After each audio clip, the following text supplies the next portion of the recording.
Great, haleluya, wow. Saudara yang kasih dalam Tuhan, hari ini saya mau share tentang neraka.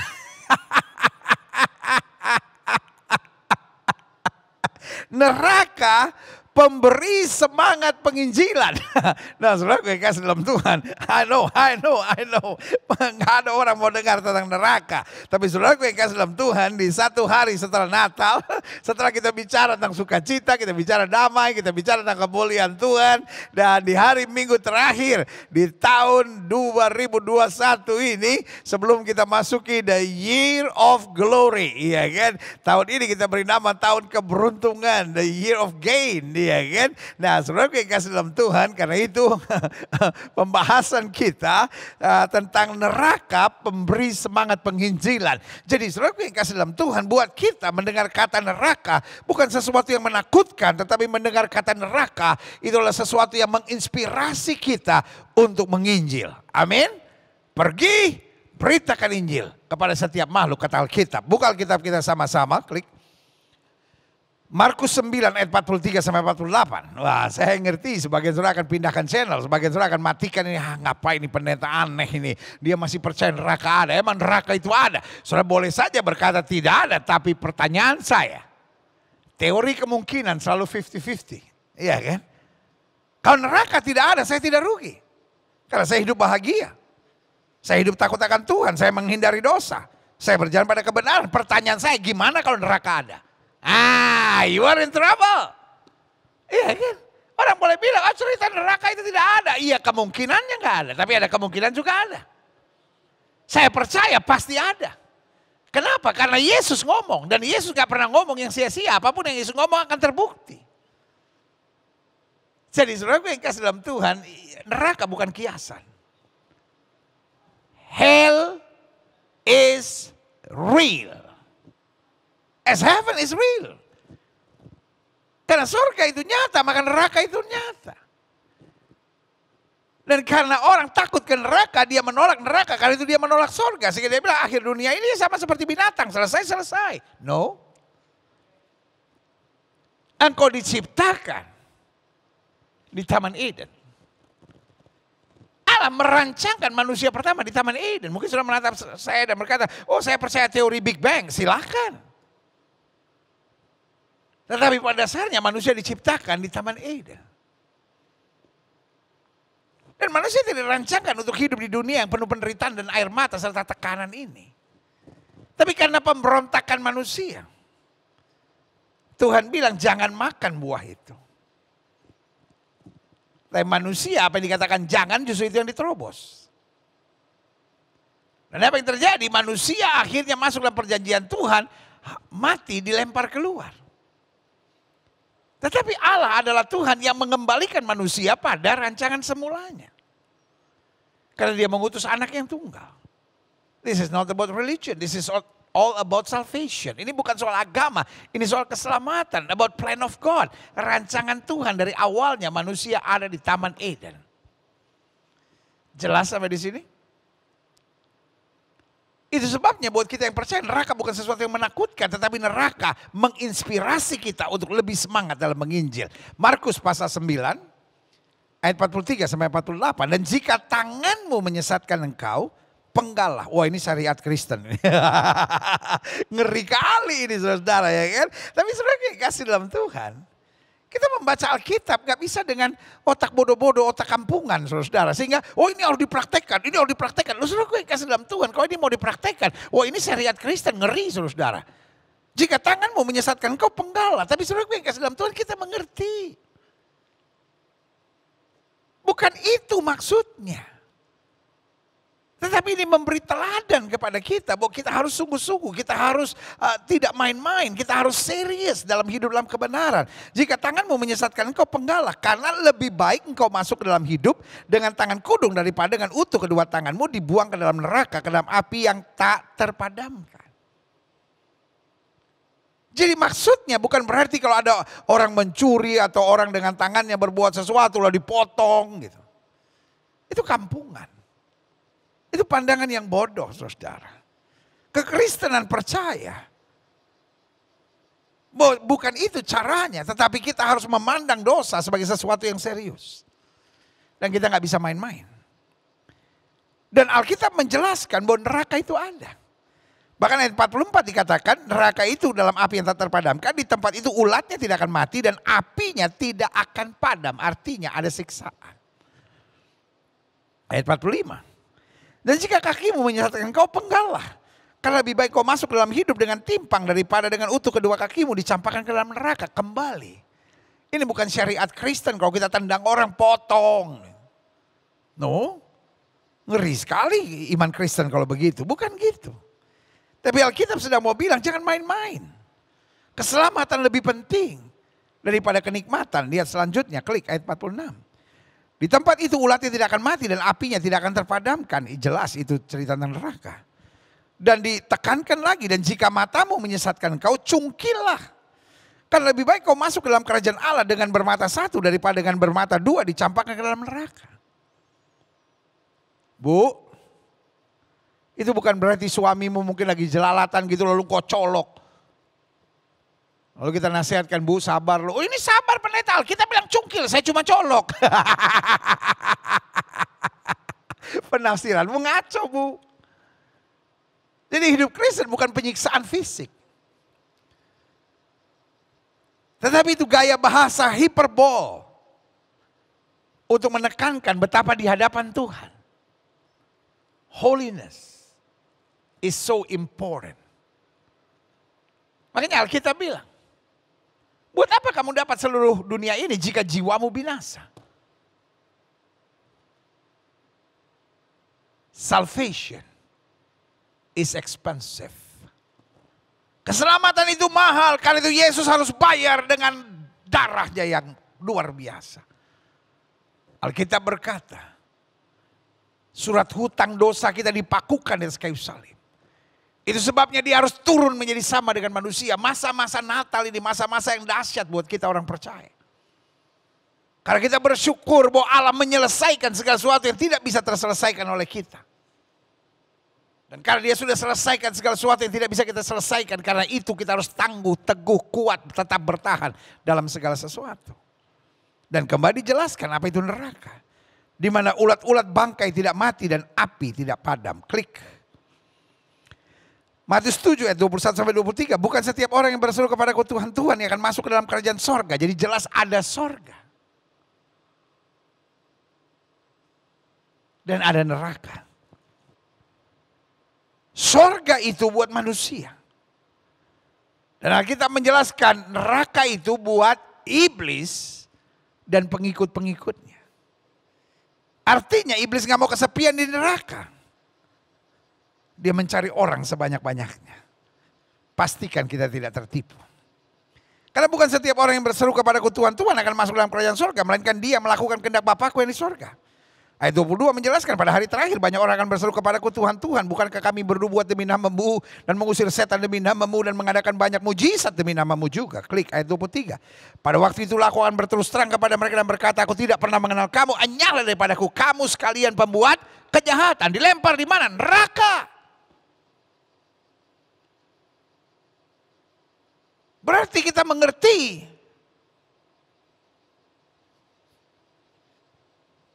hidup itu sementara. Dunia itu sementara. But the real life, kehidupan yang sejati, kehidupan yang sebenarnya itu adalah kehidupan setelah kematian. Yang setuju sama saya ketik di live chat saudara. Ada sorga, ada neraka. Ya, terus ada sorga, ada neraka. Saudara menatap saya dan berkata, aduh pendeta, minggu terakhir seperti minggu ini ngomong kayak tentang berkat Tuhan, ngomong kayak tentang mujizat Tuhan, ngomong kayak tentang penyertaan Tuhan, memasuki 2022, pendeta malah bicara tentang neraka. Lu karena saudara yang kasih dalam Tuhan, saya sayang sama saudara. Saya tidak mau hanya menyenang-nyenangkan telinga jemaat Tuhan. Lalu akhirnya kau dilemparkan ke neraka. Dan saudara hanya berkata, ya kok gembala-gembala gak khotbah tentang kebenaran. Saudara yang kasih dalam Tuhan, hell is real. But heaven is real too. Tinggal keputusan kita mau kemana. Tuhan tidak pernah rancangkan neraka buat manusia. Tuhan rancangkan neraka buat iblis dan pengikut-pengikutnya. Kalau ada banyak orang berkata, saya berkata, kalau Tuhan itu baik, kenapa Tuhan siapkan neraka buat manusia? Tuhan tidak pernah ciptakan neraka buat manusia. Tuhan ciptakan neraka buat setan dan pengikut-pengikutnya. Tuhan hanya ciptakan surga. Karena itu dia berikan Roh Kudus, dia berikan firman, dan dia berikan anaknya yang tunggal. Supaya barang siapa yang percaya kepada tidak binasa, melainkan beroleh hidup yang kekal. Jadi dari pihak Tuhan, Tuhan sudah berikan segala-galanya. Tujuan untuk memulihkan manusia kembali untuk ada di sorga rumah Bapa yang kekal. Tapi manusia tidak melihat jalan keselamatan. Manusia cuma sibuk dengan agama, amal, ibadah, dan perbuatan baik. Padahal yang Yesus buat adalah jalan, kebenaran, dan hidup. Supaya setiap orang yang percaya kepadanya sampai kepada Bapa. Haleluya, klik. Matius 25 ayat 41, dan ia akan berkata juga kepada mereka yang di sebelah kirinya, enyahlah dari hadapanku hai kamu orang-orang terkutuk. Dengar baik, dengar baik, dengar baik. Matius 25 ayat 41 ini menjelaskan, ia akan berkata juga kepada mereka yang di sebelah kirinya, enyahlah dari hadapanku hai kamu orang-orang terkutuk, enyahlah ke dalam api yang kekal, yang telah sedia untuk apa? Iblis.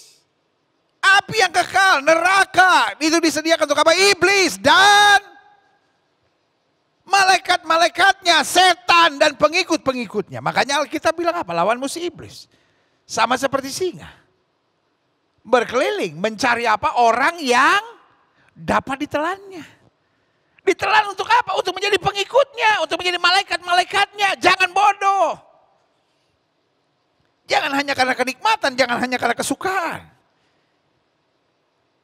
Karena itu berita firman Tuhan di hari H+1 after Christmas. Yang bersamaan juga hari Minggu terakhir di tahun ini. Mungkin the message is so hard. Mungkin pesan firman Tuhannya begitu keras buat setiap kita. Tapi saudaraku yang kasih dalam Tuhan, ini harus mendorong kita untuk takut akan Tuhan. Dan pada saat yang bersamaan punya hati untuk bersemangat mengabarkan berita Injil. Klik. Pada prinsipnya Alkitab menyatakan bahwa neraka itu ada. Dan merupakan tempat hukuman kekal. Dan Alkitab tidak perlu menjelaskan kenapa bahwa neraka itu ada. Alkitab kalau berkata neraka itu ada, artinya ada.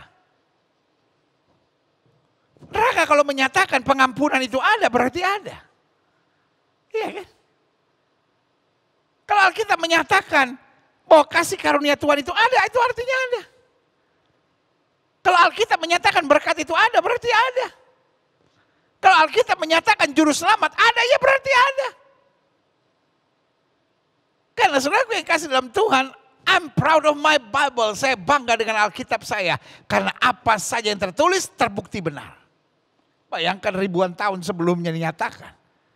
Hari-hari terakhir akan datang masa yang sukar. Manusia akan mencintai dirinya sendiri.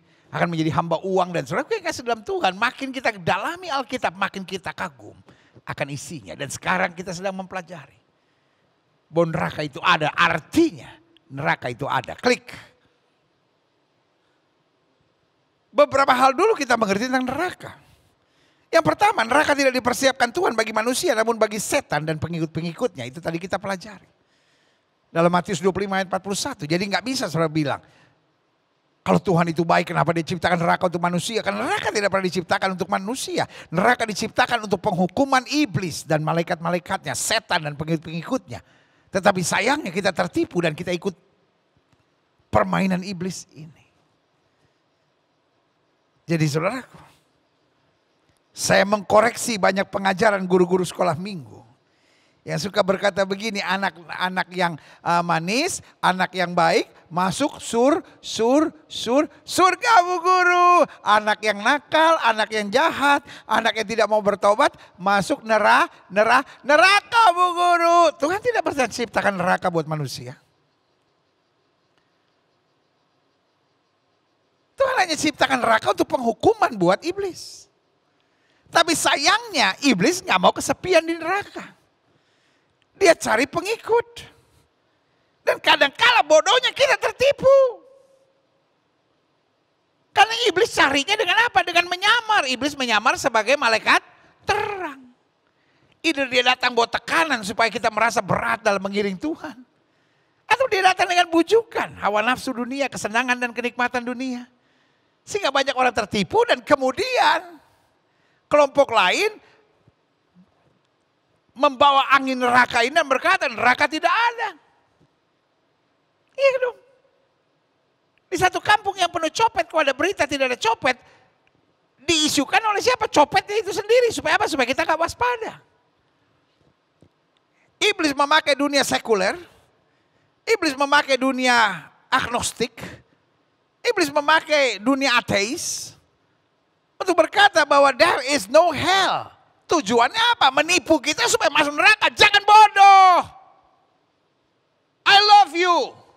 Saya mengasihi saudara, saudara boleh marah sama saya, saudara boleh gak suka sama saya, saudara boleh bilang, ini pendeta kampungan, ini pendeta apa sih, khotbah neraka itu ada. Karena saya sayang sama saudara, saya akan menekankan buat saudara, jangan bodoh, hell is real. Tapi iblis sedang mengkampanyekan bahwa there is no hell. But let me tell you about what the Bible says. The Bible says, hell is real. Karena itu, kita harus hati-hati. Tapi neraka tidak diciptakan Tuhan untuk manusia. Bukan Tuhan gregetan sama manusia, oh saya mau lempar ke neraka. No, untuk iblis dan pengikut-pengikutnya. Makanya jangan tertipu. Jangan tertipu. Pastikan kita tetap mengandalkan Tuhan dengan kasih dan kuasanya. Haleluya. Yang kedua, kalau kita bicara tentang neraka. Jadi kalau saudara tanya sama saya, ada gak manusia kemudian di neraka? Iya.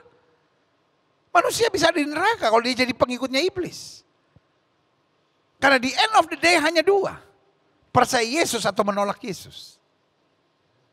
Iya kan? Jadi gak bisa ada in between. Saya gak percaya Yesus. Tapi saya gak mau percaya setan. No, gak bisa. The end of the day hanya dua. Karena Allah hanya memberikan satu jalan. Keselamatan melalui juru selamat. Apakah kita mau menerima atau menolak? Menolak itu berarti tertipu dengan iblis. Dan itu dilemparkan neraka, jelas. Kita menjadi pengikutnya. Yang kedua, berapa hal tentang neraka? Orang yang berada di neraka akan menghadapi penderitaan yang kekal. Bukan hanya untuk sementara waktu, tapi selama-lamanya. Ada banyak orang yang berkata gak mungkin. God is a good God. Betul, tapi Alkitab bilang. Bukan orang yang berseru Tuhan yang akan dapat masuk dalam kerajaan surga. Tapi mereka melakukan kehendaknya. Nah kita bilang pada hari terakhir akan datang banyak orang. Tuhan aku sudah bernubuat demi namamu, aku sudah usir setan demi namamu. Yesus bilang aku tidak pernah kenal kamu. Jadi jelas. Jangan tertipu dengan konsep iblis yang berkata karena Tuhan maha kuasa, karena Tuhan maha cinta. Maka Tuhan tidak akan melemparkan orang ke neraka. No, saudara aku kasih dalam Tuhan. Tuhan tidak akan melemparkan manusia ke neraka. Tuhan hanya memberi penghukuman buat iblis dan pengikut-pengikutnya. Pastikan kita tidak jadi manusia menjadi pengikut iblis, saudara. Jelas ya. Karena ketika kita menolak Kristus tanpa kita sadari. Kita tertipu oleh hawa nafsu dunia. Jadi jangan pikir pengikut iblis semua penjahat. Enggak.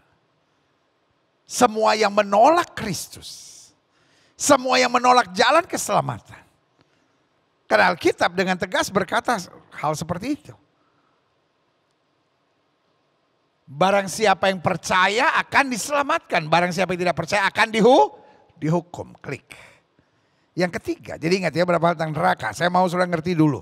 Satu, neraka tidak dipersiapkan Tuhan bagi manusia namun bagi setan dan pengikut-pengikutnya. Dua, orang yang berada di neraka akan menghadapi penderitaan yang kekal bukan hanya untuk sementara waktu. Bahkan Alkitab berkata mereka ingin mati tetapi maut sudah dicabut di antara mereka. Jadi yang ada hanyalah penderitaan kekal selama-lamanya. Sampai kapan? I don't know. Pokoknya kata Alkitab selama-lamanya. Yang ketiga, berapa hal tentang neraka.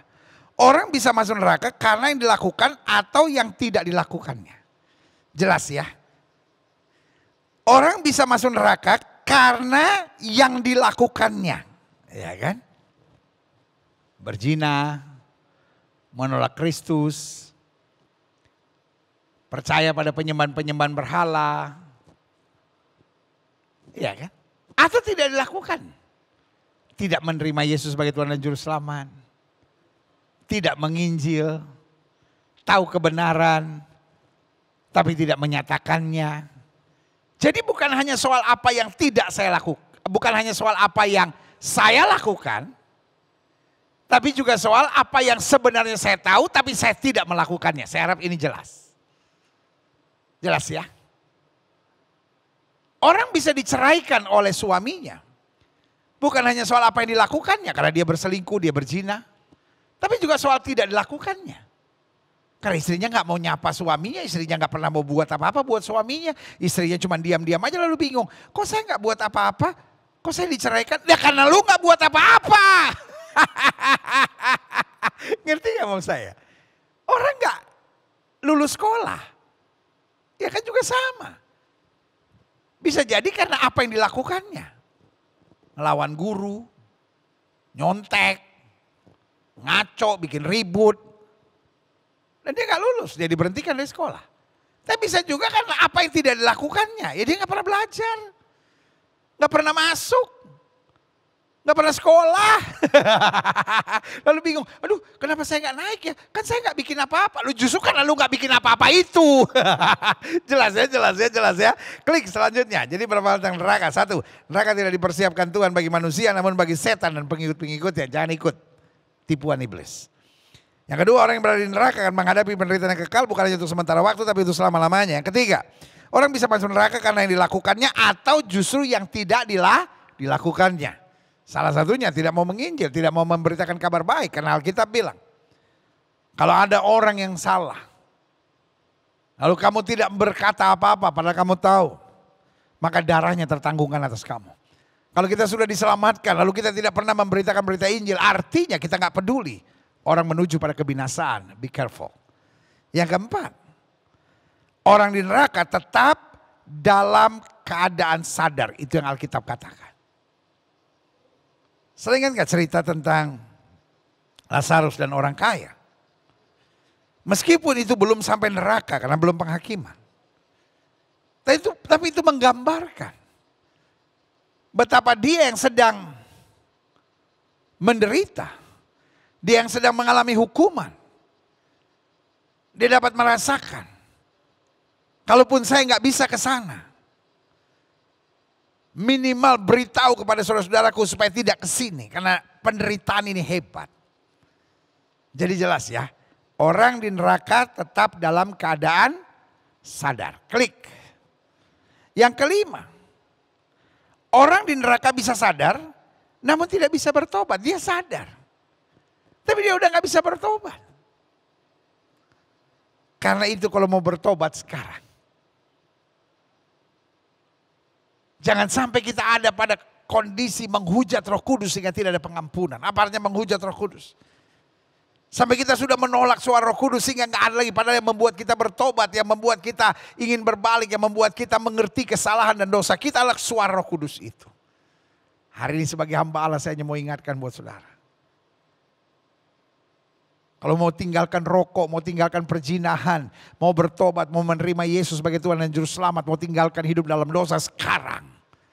Tidak kebetulan kita ada di satu hari setelah Natal.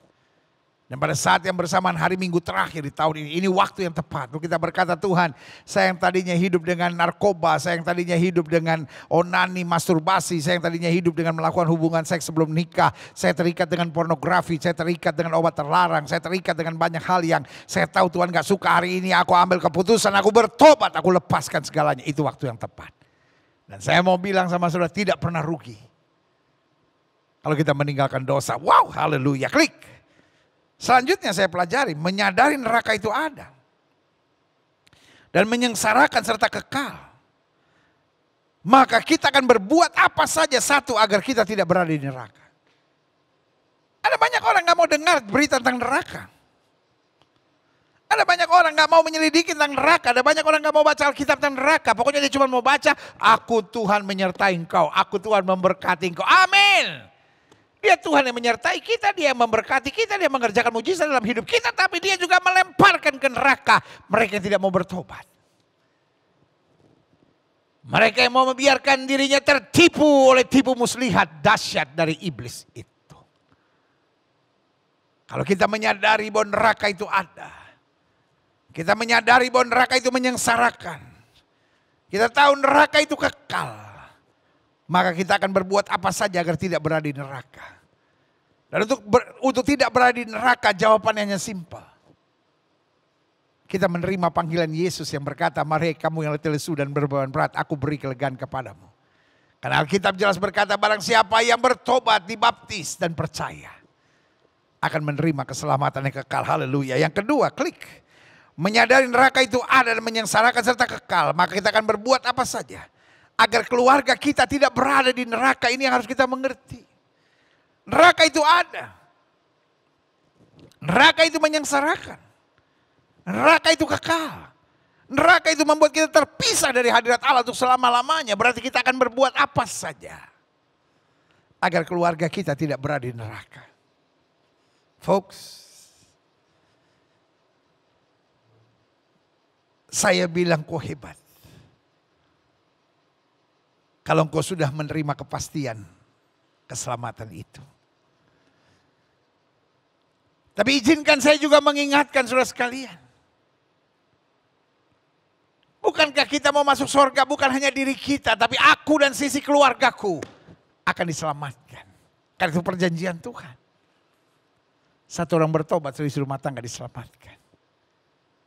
Itu artinya kita harus mengabarkan Injil. Itu artinya hidup kita harus jadi saksi. Itu artinya hidup kita harus jadi berkat. Betul diberkati itu hebat. Betul jadi orang percaya mengalami mujizat itu luar biasa. Tapi izinkan saya mengingatkan buat saudara, itu semua hanya dorongan semangat untuk membuat kita semakin semangat mengabarkan Injil, menjadi saksi Tuhan. Yang setuju sama saya ketik di live chat, menginjil itu harus. Ayo tulis menginjil itu harus. Sehingga itu mendorong setiap saudara. Akhir tahun ini bahkan memasuki 2022 sebagai the year of glory, tahun kemuliaan. Saya harus jadi saksi Tuhan, saya harus mengabarkan Injil. Karena saya nggak mau hanya saya yang diselamatkan, tapi aku dan seisi keluargaku, aku harus menerima keselamatan yang sempurna. Haleluya. Kan neraka itu ada. Neraka itu menyengsarakan. Neraka itu kekal. Dan neraka membuat saya terpisah dengan Allah sampai selama-lamanya. Berarti saya rela berbuat apa saja agar saya tidak berada di neraka. Saya akan berbuat apa saja agar keluarga saya tidak berada di neraka supaya mereka pun diselamatkan. Karena itu saya harus memberi teladan, memberi contoh dimanapun saya ditempatkan Tuhan. Klik. Menyadari neraka itu ada, menyengsarakan serta kekal. Maka kita akan berbuat apa saja agar rekan serta sahabat kita tidak berada di neraka. Jadi bukan hanya saya yang diselamatkan. Bukan hanya keluarga saya diselamatkan, tetapi rekan sahabat saya. Jadi kalau kita ingat tentang neraka, kita bukan hanya ingat tentang penyiksaan yang kekal. Kita bukan hanya ingat penderitaan yang kekal, tapi kita ingat saya harus menginjil, saya harus jadi berkat. Karena saya sudah diselamatkan dari api neraka oleh darah yang tertumpah di kayu salib. Oleh kasih karunia yang luar biasa, Allah menjadi sama dengan manusia. Karena itu berita ini harus tetap saya kabarkan selanjutnya.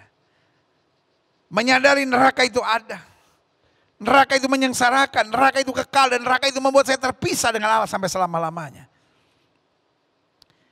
Maka kita akan berbuat apa saja agar sebanyak mungkin orang tidak berada di neraka. Saudaraku, tahukah saudara, kalau ada jalan menuju jurang, kalau saudara punya hati, saudara akan berdiri di situ dan berkata, jangan ke situ nanti masuk jurang, jangan ke situ nanti masuk jurang. Orang yang gak kenal pun akan saudara beritahu. Karena kita gak suka lihat orang masuk jurang. Saudaraku, ini bukan sekedar masuk jurang, tapi ini akan masuk neraka sampai selama-lamanya. Saya gak habis pikir. Kalau berita tentang penginjilan tidak lagi dikhotbahkan di dalam gereja. Gereja hanya berdebat soal karunia-karunia Roh Kudus. Gereja hanya soal berdebat tentang akhir zaman, pasang chip atau tidak pasang chip. Vaksin ini boleh atau tidak boleh. Saudaraku yang kasih dalam Tuhan, bodoh. Kita hanya sibuk dengan perdebatan-perdebatan yang akhirnya hanya membuat kita sibuk dan mengisi hari-hari kita dengan hal yang gak penting. Sementara kita sadar begitu banyak orang sedang menuju pada kebinasaan, dibuang ke neraka. Karena apa? Karena dipermainkan, tertipu oleh setan dengan tipu muslihatnya. Gereja sibuk berdebat. Dengan penyembahan itu perlu tepuk tangan atau tidak tepuk tangan. Penyembahan itu perlu angkat tangan atau tidak angkat tangan. bahasa roh itu benar atau dari setan. Saudaraku yang kasih dalam Tuhan, menginjil, menginjil, menginjil, menginjil, kabarkan Injil. Iblis gak mau berita tentang pekabaran Injil ada dalam gereja. Saya mengerti. Berita tentang pekabaran Injil menjadi gak penting. Sekolah-sekolah teologi hanya berbicara tentang kedalaman doktrin. Dan tidak lagi memberikan api penginjilan. Dan saya mau bilang, sekolah-sekolah teologi yang tidak mengabarkan api penginjilan adalah sekolah-sekolah teologi yang bodoh, saudara-saudara. Mungkin saudara menatap saya dan berkata, Gilbert, satu hari setelah Natal ngamuk-ngamuk di mimbar. Bukan saya ngamuk-ngamuk di mimbar. Tapi hati saya berbeban berat. 4 tahun seorang menjadi sarjana teologi. Berapa SKS mereka jalani di situ? 2 tahun menjadi Master of Theology. 2 tahun, 3 tahun kemudian menjadi Doctor of Theology. Tapi api penginjilan tidak dibahas. Mungkin hanya 2 SKS, 4 SKS.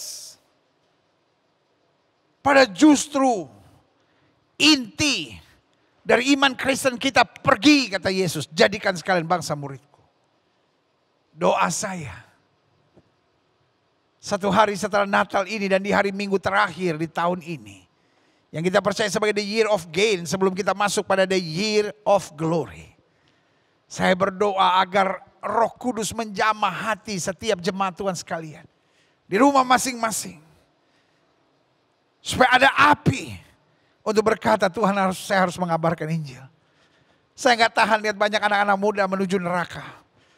Saya nggak tahan lihat banyak ibu-ibu rumah tangga sedang menuju neraka. Saya nggak tahan lihat banyak orang sedang menuju neraka. Sementara saya tahu Kristus dapat memberi jaminan kepastian keselamatan yang sempurna. Amin, haleluya. Klik. Mungkin sebagian sudah berkata, tapi pendeta, nggak ada hubungannya antara neraka dan semangat menginjil. Saya jumpai mengapa neraka dapat menjadi penyemangat penginjilan yang pertama. Karena penginjilan itu seringkali harus disertai kesiapan bayar harga. Dengan salahkan neraka, kita tidak akan hitung-hitungan. Ya dong. Kadang-kadang dalam menginjil kita ditolak. Kadang-kadang dalam menginjil kita dimaki. Kadang-kadang dalam menginjil kita bukan dapat berkat, kita harus keluarkan berkat. Kadang-kadang dalam menginjil kita harus berani berkorban. Tapi saudaraku yang kasih dalam Tuhan, kalau kita pikir, sudahlah, mau mati-matilah, mau gak percayalah. Kita akhirnya jadi pelayanan yang asal-asalan. Tapi kalau kita tahu the seriousness of hell, kalau kita tahu keseriusan neraka, kita akan berkata, Tuhan walaupun saya harus korbankan apapun, saya rela. Karena saya tidak rela orang-orang menuju ke neraka. Folks, this is a time to preach the gospel. This is a time to spread the word of Jesus.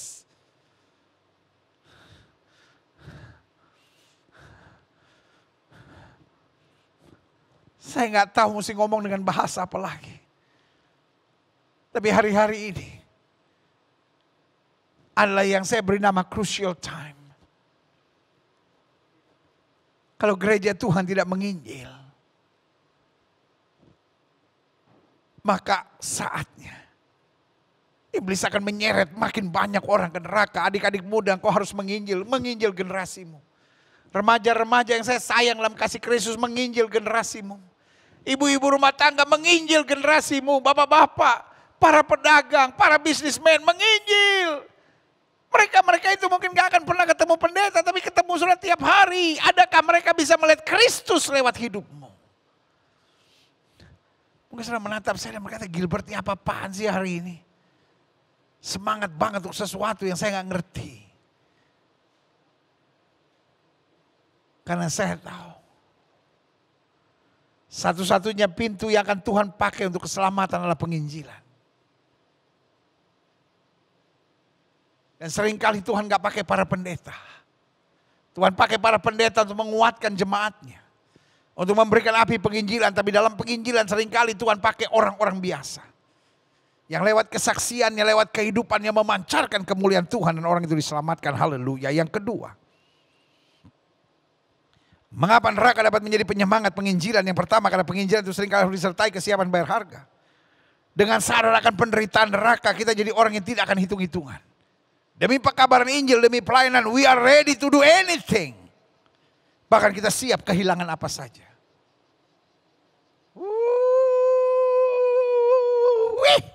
Amin. Yes. Yang kedua, mengapa neraka dapat menjadi penyemangat penginjilan? Karena penginjilan itu seringkali menuntut pengorbanan dan kerja keras. Dengan sadar akan neraka, kita tidak akan mengeluh. Ada banyak orang dalam pelayanan, aduh saya capek. Tapi kan berat pendeta, kita di kantor, kita harus menunjukkan ciri Kristus. Ya kan kita masih muda, lalu kita mesti jadi saksi Tuhan. Kadang-kadang kita ditertawain, wah lu sok suci lu, sok bener lu, kayak lu udah bener. Kita dihina.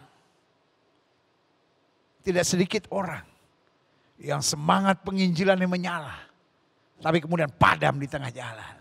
Ini Alkitab bilang jangan kamu mulai dengan roh dan mengakhirinya dalam daging. Tapi menyadari bahwa hell is real. Kita gak akan kalah dengan tekanan apapun, kita tetap menyala-nyala. Yes. Stop mengeluh. Terus menginjil.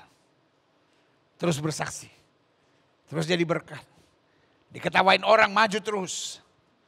Diinyek orang maju terus. Dihianati orang, dimaki orang maju terus. Biarin orang bilang ini orang menginjil, ngomong tentang Yesus terus. Gak apa-apa. Daripada kita dipakai setan untuk mendatangkan kekacauan. Ini waktunya. Stop berdebat doktrin. Stop berdebat untuk hal-hal yang gak penting dalam gereja. Ini waktu jadi pelaku-pelaku firman. Paulus bilang sama Timotius, jangan seorang pun menganggap engkau rendah karena engkau muda. Jadilah teladan. Dalam perkataan, dalam perbuatan, dalam keseharian hidupmu. Ini Alkitab bilang supaya orang dapat melihat perbuatanmu yang baik. Dan memuliakan Bapamu yang di sorga.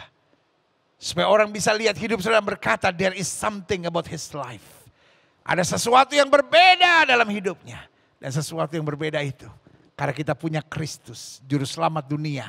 Yang bukan hanya bisa menyelamatkan kita, tapi menyelamatkan setiap orang yang percaya kepadanya. Haleluya. Selanjutnya. Mengapa neraka dapat menjadi penyemangat penginjilan? Karena penginjilan itu seringkali tidak menunjukkan hasil langsung. Dengan sadar akan neraka kita tetap memiliki ketekunan. Kadangkala kita mendoakan orang. Kadangkala kita ngomong tentang keselamatan. Kadangkala kita bilang, lu stop lu pakai narkoba. Malas gua ngomong sama lu. Paus kesiangan lu, kita ditinggalkan. Tidak sedikit orang yang kemudian akhirnya mengutuk-ngutuk.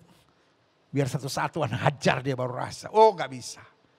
Kalau kita ngerti neraka kita gak akan doa seperti itu. Kita akan bilang Tuhan hari ini dia menolak saya. Tapi saya tetap berdoa agar jiwanya diselamatkan. Kadang-kadang kita bilang sama teman kita. Lu kan masih muda. Masa lu pacaran lakukan hubungan seks sebelum nikah. Lu hidup dengan pornografi, jual diri. Udah deh, gak usah ngomong lo, gak usah khotbahin gue. Duit yang paling penting di akhir zaman. Kita kadang-kadang sakit hati, ini orang kok gue ngomong baik-baik, gue dimaki-maki kayak begitu. Kadang-kadang kalau kita gak tahan, kita bilang Tuhan hajar dia Tuhan. Tapi menyadari bahwa neraka itu ada. Kita menjadi orang-orang yang tekun. Kalau hari ini kita ditolak, kita tetap mendoakan, karena seringkali penginjilan hasilnya gak langsung. Saya mendorong setiap saudara. Pakai media-media sosial saudara untuk mengabarkan Injil. Nanti akan banyak haters maki-maki saudara. Tapi gak penting. Yang penting kita tetap konsisten. Yang penting kita tekun. Karena kita tahu alasan kita menginjil bukan supaya orang masuk Kristen. Tapi alasan kita menginjil supaya orang keluar dari neraka, keluar dari antrian menuju pada kebinasaan dan menerima anugerah yang sempurna yang Kristus sediakan di atas kayu salib melalui keselamatan yang sempurna. Kuncinya tekun. Kuncinya konsisten. Kuncinya jangan menyerah. Yes, haleluya. Klik selanjutnya. Yang terakhir saya pelajari. Mengapa neraka dapat menjadi penyemangat penginjilan? Saya undang pemain musik maju ke depan. Mengapa neraka dapat menjadi penyemangat penginjilan?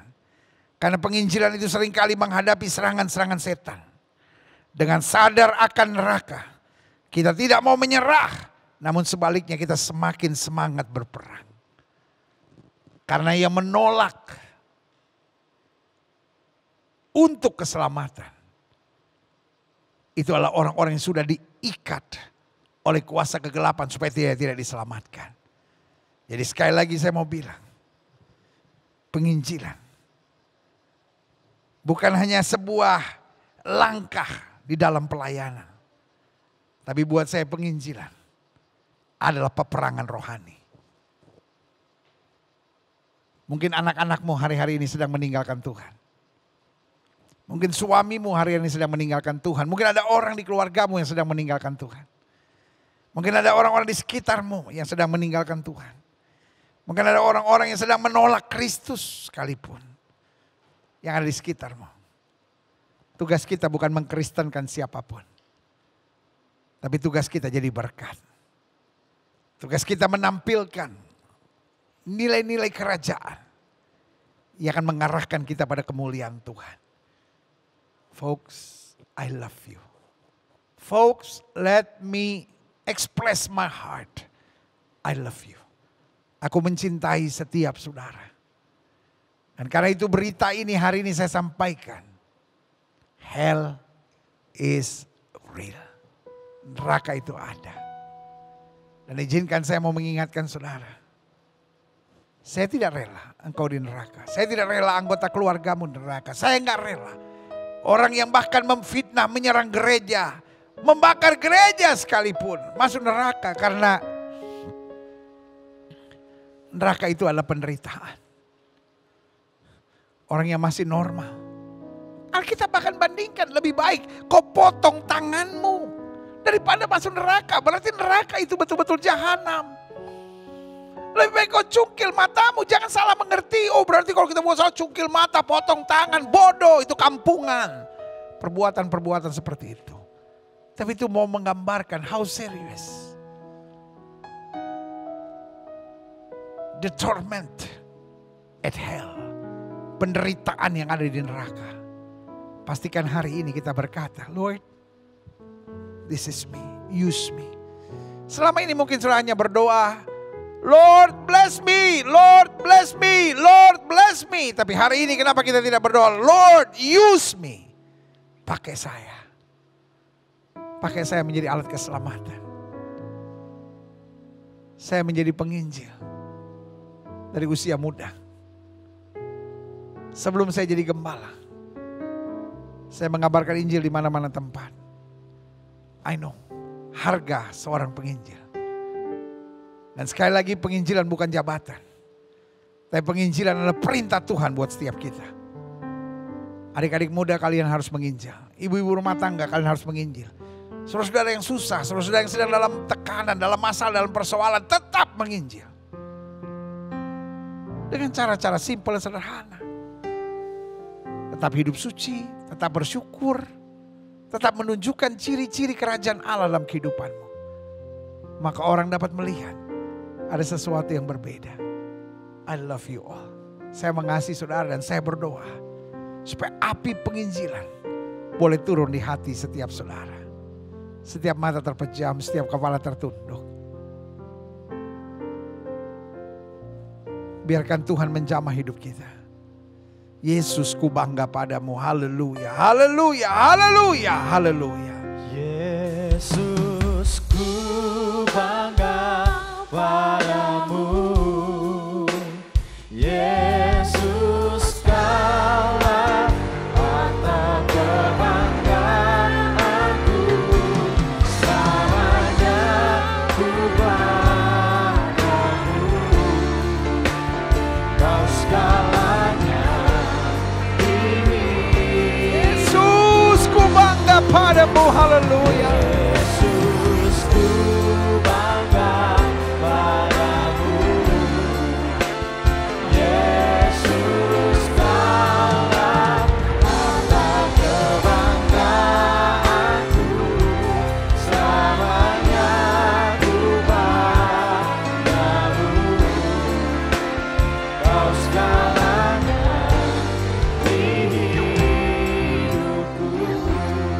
Musik main dengan sangat lembut. Biarlah Roh Kudus berbicara secara khusus di hari Minggu terakhir. Satu hari setelah Natal ini kita diingatkan kembali. Hell is real. Neraka itu ada. Jangan main-main saudaraku. Mungkin hari ini kau menikmati segala sesuatunya. Kau berzina, engkau minum mabuk, kau judi, kau lakukan LGBT. Dan segala sesuatu yang sebetulnya hanya mendatangkan nikmat daging. Engkau tertipu di dalamnya. Lalu hari ini saudara berkata, enough. Saya jujur mengakui bahwa saya tertipu. Saya mau bertobat, berbalik pada Tuhan. Jika itu doamu, taruh tangan kananmu di dada.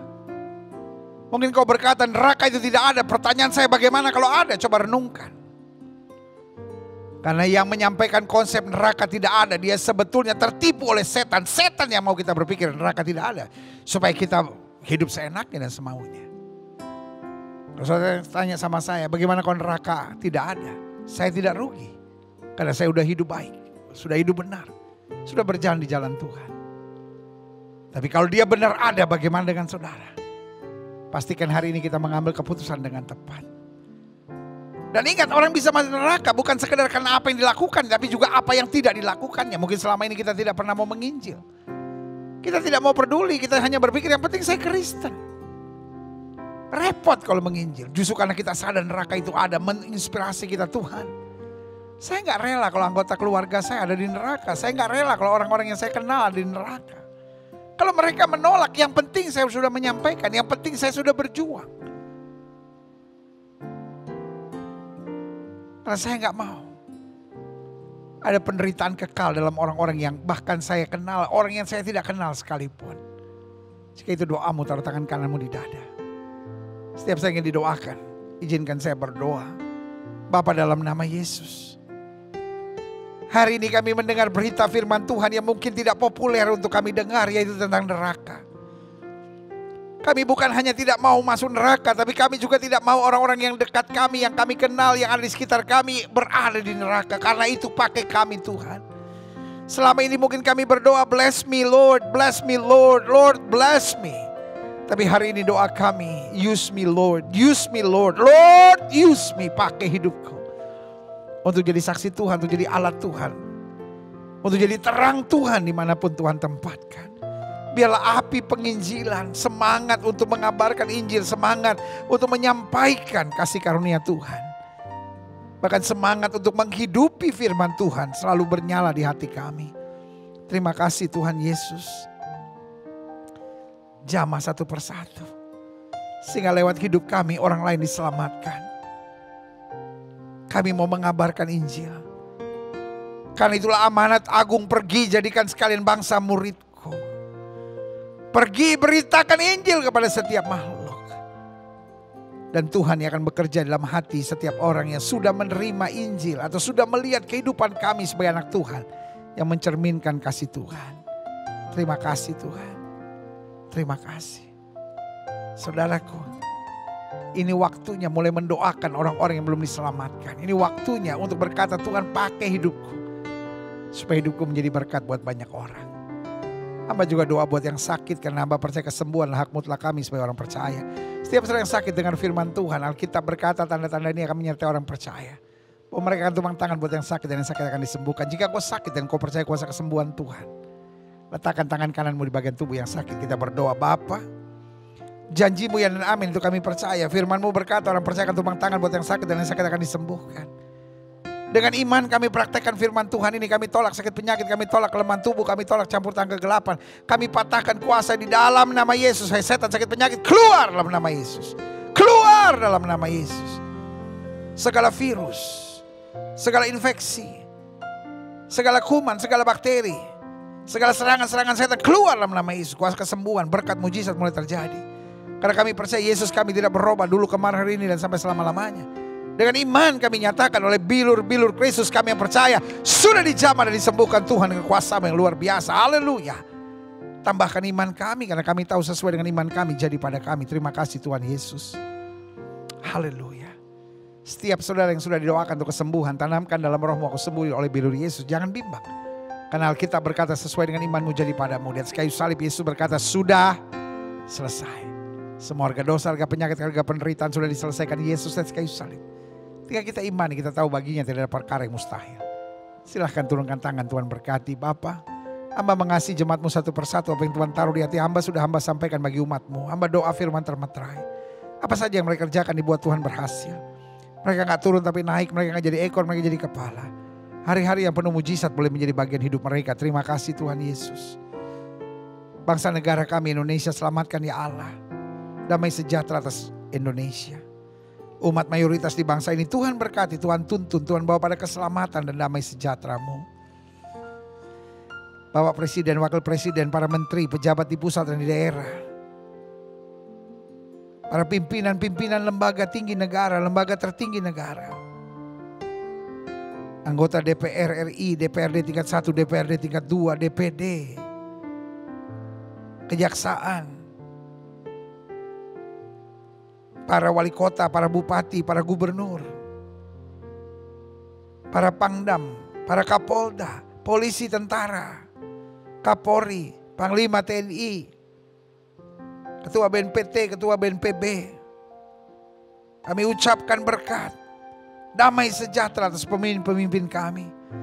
Pemimpin kami diberikan hati yang takut akan Tuhan. Pemimpin kami dijauhkan dari roh rakus, roh serakah, kuasa-kuasa kegelapan, dukun paranormal. Di dalam nama Yesus, pemimpin kami ditolong dalam hikmat kasih karunia Tuhan. Para pengacara, para hakim, para jaksa, dalam tuntunan Tuhan yang sempurna. Terima kasih Tuhan. Dokter, suster, para medis, Tuhan tolong. Khusus di masa ini. Karena kami imani COVID akan segera berlalu. Kegaduhan-kegaduhan yang terus mau ditimbulkan. Bahkan virus-virus ketakutan yang mau ditebarkan, kami tolak di dalam nama Yesus. Para mafia-mafia yang masih mau mencari keuntungan di tengah mayat-mayat bergelimpangan, kami patahkan di dalam nama Yesus. Tuhan jamah mereka, sadarkan. Supaya mereka bertobat dan dijauhkan dari kepemimpinan di bangsa ini. Terima kasih Bapak, kami imani COVID akan segera berlalu. Vaksinasi berjalan dengan sangat lancar di bangsa ini dan bangsa-bangsa. Terima kasih Tuhan, terima kasih Tuhan, terima kasih Tuhan. Sesuatu yang baik terus terjadi di bangsa kami. Terima kasih. Gereja-gereja di mana-mana tempat Tuhan bela untuk menyatakan kemuliaan-Mu. Gerejamu di tempat ini, Gereja Bethel Indonesia Global Fellowship Center, Tuhan pakai terus untuk menegakkan kerajaan Allah dalam kebenaran dan kasih. Dan akhirnya setiap kami yang hari ini sudah menerima firman, tolong kami untuk menjadikan Tuhan sebagai gembala kami yang agung. Karena kami tahu jika Tuhan adalah gembala kami yang agung, kami tidak akan pernah kekurangan. Bahkan melewati lembah kekelaman, kami tidak takut bahaya. Gadamu dan tongkat-Mu menjadi penghiburan buat kami. Terima kasih Tuhan. Dan kami dapat nyatakan hari ini kami adalah orang-orang yang berbahagia. Karena orang yang berbahagia adalah orang yang mendengar firman dan mempraktekkan dalam kehidupan sehari-hari. Biarlah Roh Kudus memeteraikan firman hari ini, supaya kami mampu mempraktekkan firman, menjadi pekabar-pekabar Injil. Dengan sadar bahwa neraka itu ada. Dan kami berjaga dan berdoa senantiasa. Di dalam nama Yesus kami berdoa. Haleluya. Sama-sama kita yang percaya katakan amin. Berikan tepuk tangan yang meriah buat Tuhan. Haleluya, haleluya. Yes, kita adalah orang-orang yang berbahagia. Karena orang-orang yang berbahagia adalah orang yang menerima firman dan mempraktekkan dalam kehidupan sehari-hari. Haleluya. Wow. Saudaraku, seperti saya sudah bilang tadi, inilah hari Minggu terakhir, 1 hari setelah Natal. Jadi saudaraku, ini waktunya kita memberi yang terbaik buat Tuhan. Sekali lagi saya ingatkan bahwa persembahan tidak diwajibkan buat kita. Tapi kalau kita digerakkan oleh Tuhan, pastikan kita beri yang terbaik. Saudara-saudara yang mau mengembalikan perpuluhan milik Tuhan, karena mungkin saudara sudah dapat gaji untuk bulan depan atau penghasilan atau pendapatan apapun. Saudara-saudara yang mau mengembalikan perpuluhan milik Tuhan, pastikan kita berikan yang terbaik. Saudara-saudara yang mau memberikan persembahan rutin atau persembahan penginjilan, persembahan pelayanan, pastikan kita berikan yang terbaik. Karena kita tidak mau menghina Tuhan dengan memberikan yang semaunya, seenaknya. Karena sekali lagi persembahan tidak diwajibkan. Tapi kalau kita memberi, pastikan kita memberi bukan supaya diberkati. Tapi karena kita tahu berkat Tuhan sudah sangat luar biasa dalam hidup kita. Kita berdoa, Bapa, buat kami memberi adalah kesempatan yang luar biasa. Kami memberi bukan karena terpaksa, kami memberi bukan karena ingin diberkati, tapi kami memberi karena kami tahu Tuhan begitu luar biasa dalam kehidupan kami. Tapi kami juga percaya kalau kami memberi dengan tulus, dengan sukacita, dengan sukarela, maka Tuhan memberkati kami berkelimpahan. Kami dijauhkan dari belalang pengerip, belalang pindahan, belalang pelompat.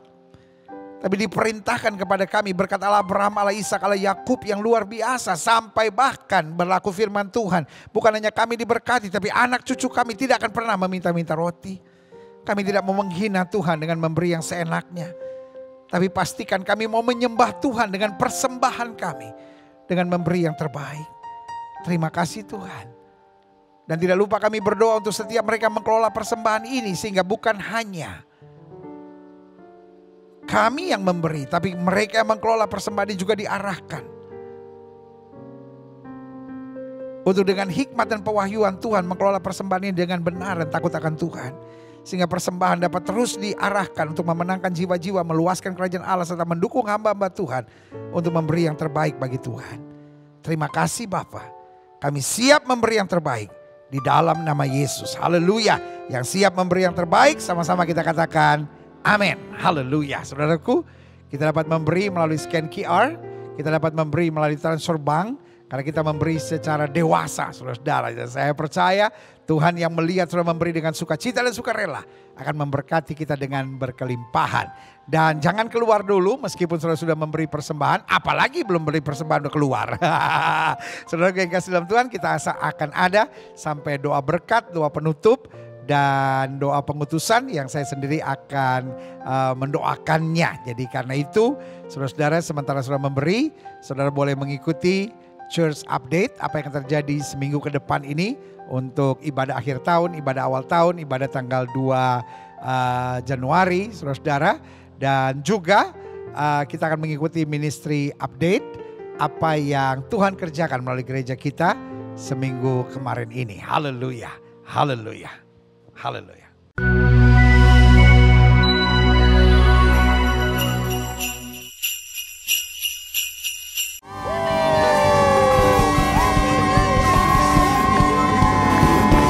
Ibadah perayaan malam tahun baru Glow Fellowship Center, Jumat 31 Desember 2021 bersama Pendeta Gilbert Lumoindong. Ibadah dilakukan secara online dan terbagi menjadi 3 sesi ibadah, pukul 16, pukul 19, dan pukul 22 waktu Indonesia Barat.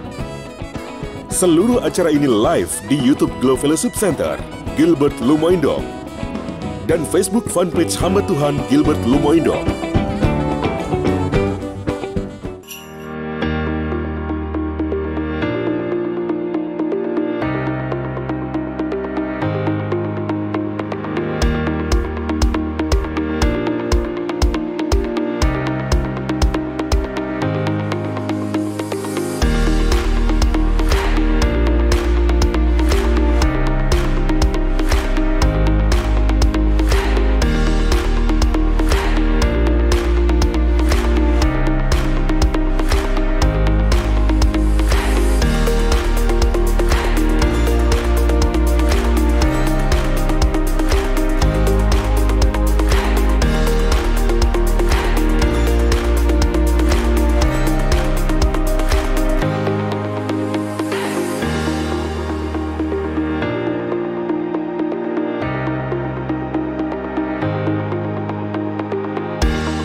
Buku renungan 1 tahun, harga normal Rp140.000. Untuk pemesanan, hubungi Martin di 0813 9080 6494. Buku ketika Alkitab dan sejarah berjumpa pada titik temunya, yang ditulis oleh Jairus Farah, seorang Arab Nasrani dari Nazaret. Kata pengantar oleh Pendeta Gilbert Lumoindong. Untuk pemesanan, dapat menghubungi Martin 0813 9080 6494. Oleh anugerah Tuhan, kembali kami melaporkan kegiatan pelayanan Gembala Jemaat Bapak Pendeta Gilbert Lumoindong. Pada kesempatan ini dapat kami laporkan bahwa Gembala Jemaat mendapat kesempatan untuk melayani dalam beberapa ibadah perayaan Natal di wilayah Ambon. Pertama-tama Gembala Jemaat melayani dalam perayaan Natal bersama siswa dan personil SPN atau Sekolah Polisi Negara Provinsi Maluku.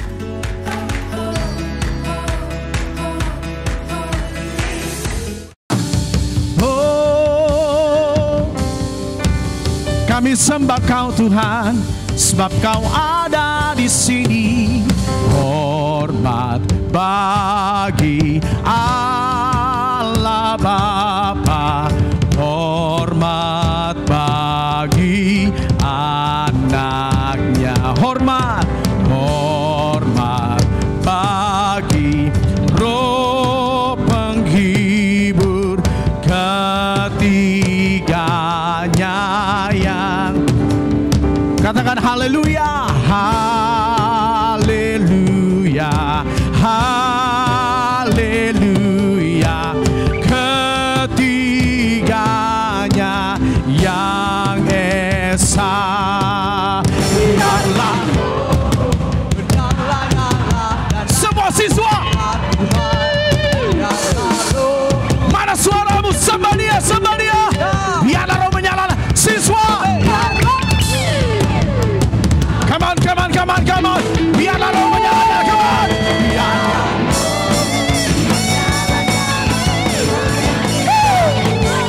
Biarlah rohmu. Biarlah rohmu. Siapa percaya 10 tahun ke depan dia akan mengalami hal-hal yang dahsyat. Saya nggak mau tahu IQ saudara berapa. Saya nggak mau tahu push up saudara berapa. Saya nggak mau tahu pull up saudara berapa. Tapi yang saya tahu, kalau ada Yesus, engkau pasti jadi orang hebat.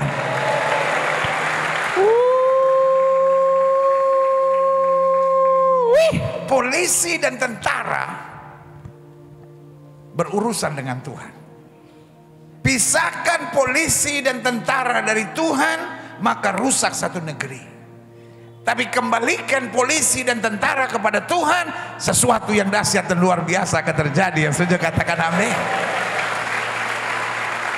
Jadi kenapa kita jadi polisi? Kenapa kita jadi tentara? Jawabannya adalah ajakan. Yesus mengajak dan berkata, mari kamu yang letih lesu dan berbeban berat, aku beri kelegaan kepadamu. Di titik manapun engkau berakhir dalam hidupmu, itu sangat tergantung dengan ajakan yang kau terima. Ajakan terindah terbaik yang akan menolong kita adalah ajakan untuk mendekat kepada Tuhan. Saya nggak tahu badai apa yang sudah hadapi. Saya nggak tahu juga kapan lagi badai itu akan datang. Tapi setiap kali sudah nggak kuat menghadapi sesuatu, ingat satu aja, saya masih punya Tuhan. Itu aja. Mau ada badai bagaimanapun, ingat aja, saya masih punya Tuhan kok. Tuhan gak mungkin permalukan saya, Tuhan gak mungkin tinggalkan saya, Tuhan gak mungkin kecewakan saya, Tuhan gak mungkin berikan pencobaan lebih daripada kemampuan saya.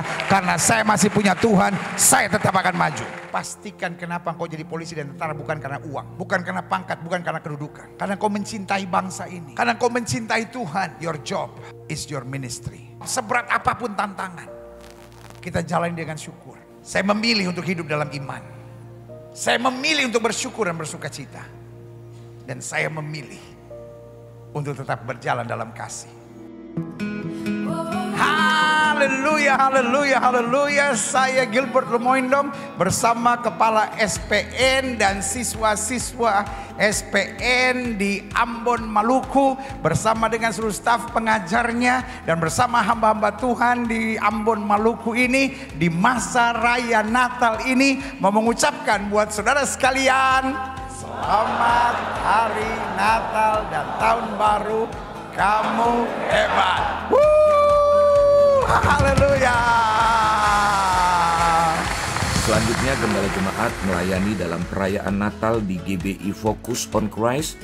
Dan untuk selengkapnya, dari liputan ini dapat kita saksikan dalam program Ministry Update di minggu yang akan datang. Saat ini kami akan mengajak Bapak Ibu Saudara sekalian untuk mengikuti laporan kegiatan Kamu Hebat Peduli dalam rangka rangkaian perayaan Natal 2021. Diawali dengan kegiatan kepedulian dan kasih di wilayah Bogor, tepatnya di Sekolah Dasar Sinar Kasih, Kampung Cina, Kampung Baru, Bogor. Tim Kamu Hebat bersama tim WBK atau Wanita Bagi Kristus hadir memberikan bantuan kasih dan kepedulian berupa pengobatan gratis yang disiapkan untuk 600 jiwa di Tajur Halang. Bahkan beberapa dokter mengunjungi warga masyarakat yang sakit yang tidak bisa datang ke lokasi pengobatan. Selanjutnya tim melakukan pembagian sembako sejumlah 304 paket.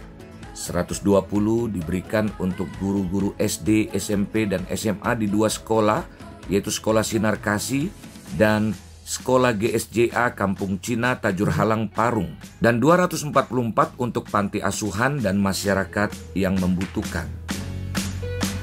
Atas nama warga di sini, saya RT 1 juga ya. Oh iya. Warga RT 1 dan juga Yayasan Sinar Cahaya Kasih, dalam hal ini Sekolah Sinar Kasih, mengucapkan terima kasih. Kamu hebat, memang hebat setiap kita ya, setiap kita, karena Tuhan kita yang hebat. Realisasi kasih Tuhan benar-benar terjadi dalam kampung Cina ini. Terima kasih kepada tim yang telah mengambil bagian, dokter-dokter, suster, Pak Roni secara khusus, dan Pak Hirbert sebagai pimpinan yang telah mengambil bagian bersama di tempat ini, di kampung yang jauh dari kota ya. Kami bisa berdoa lah untuk Kamu Hebat agar tetap hebat di masyarakat yang lain. Kamu hebat, kamu hebat. Dan secara spontan, tim Kamu Hebat mengunjungi jemaat GPDI Eklesia di lokasi yang sama yang sedang melaksanakan perayaan Natal.